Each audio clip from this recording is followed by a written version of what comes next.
देश के अंदर जो भी हालात अभी चल रहे हैं कुछ दिनों से, उसके ऊपर संसद के अंदर इमरान प्रतापगढ़ी ने बड़े ही खूबसूरत अंदाज में सबके सामने बात को रखी है। उत्तराखंड का मोहम्मद दीपक वाला मामला हो या जम्मू कश्मीर के हो या फिर यूपी बरेली का हो जहाँ नमाज पढ़ने को लेकर विवाद हुआ था, जम्मू कश्मीर के अंदर मुस्लिम छात्रा को लेकर जो विवाद हुआ था, और आसाम के अंदर जो अभी मुसलमानों के खिलाफ वहाँ के मुख्यमंत्री ने जो टिप्पणी की थी, इन तमाम बातों को संसद में बहुत ही खूबसूरत अंदाज से बात को रखी है। और यही होना चाहिए कि देश के अंदर जो भी हालात चल रहे हैं उसके ऊपर गहराई से सोचनी चाहिए और बात को रखनी चाहिए। अगर आप लोग ये 2 से 2.5 मिनट का वीडियो है, आप लोग जरूर सुने और आगे भी शेयर करें। धन्यवाद सभापति महोदय।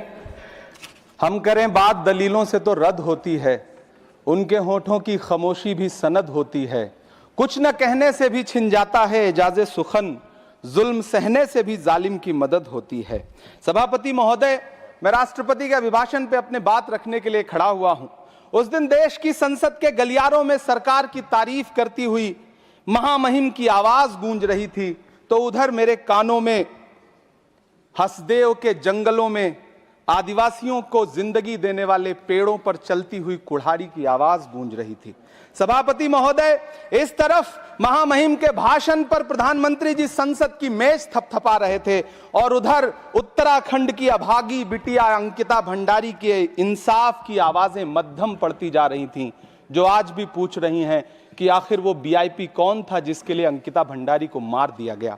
सभापति महोदय, इधर महामहिम सामाजिक न्याय की बात कर रही थीं और उधर उत्तराखंड के कोटद्वार में नफरती लोगों के खिलाफ एक बुजुर्ग को बचाने के लिए खड़ा हुआ दीपक, जो मोहब्बतों की रोशनी लेके खड़ा हुआ था, उसके खिलाफ कोटद्वार की पुलिस गंभीर धाराओं में एफआईआर दर्ज कर रही थी। और वो भी उस दिन हो रहा था जब उत्तराखंड के मुख्यमंत्री कोटद्वार में मौजूद थे।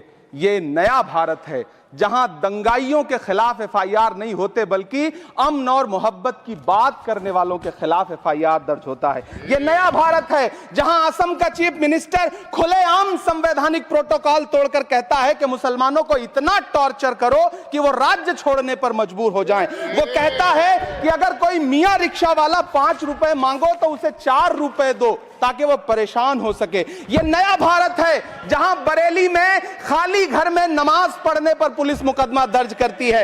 ये नया भारत है जहां क्रिसमस की तैयारी करते हुए ईसाइयों पर सरकार मुकदमा दर्ज करती है। ये नया भारत है जहां जम्मू कश्मीर में नीट का एग्जाम क्वालिफाई करने वाले 50 बच्चों में अगर 42 मुसलमान होते हैं तो फिर मेडिकल कॉलेज की मान्यता ही रद्द होती है और जश्न मनाया जाता है। महामहिम राष्ट्रपति का भाषण में सुन रहा था। सर, यह नया भारत है जहां मध्य प्रदेश के बैतूल में बच्चों के स्कूल बनवा रहे मोहम्मद नईम का घर स्कूल इसलिए तुड़वा दिया जाता है क्योंकि वो स्कूल बनवा रहे थे। ये नया भारत है जहां कोर्ट का स्टे होने के बावजूद बनारस की दाल मंडी में सैकड़ों दुकानें तोड़ी जा रही हैं क्योंकि रास्ता चौड़ा करना है। सभापति नेताओं का यही काम होना चाहिए कि जो जनता ने उन्हें चुनकर सभा के अंदर भेजा है, उनको चाहिए कि समाज के अंदर जो भी हरकत हो रही है या समाज के अंदर जो भी चल रहा है उनके ऊपर खुलकर बात रखे और उसके ऊपर विचार किया जाए।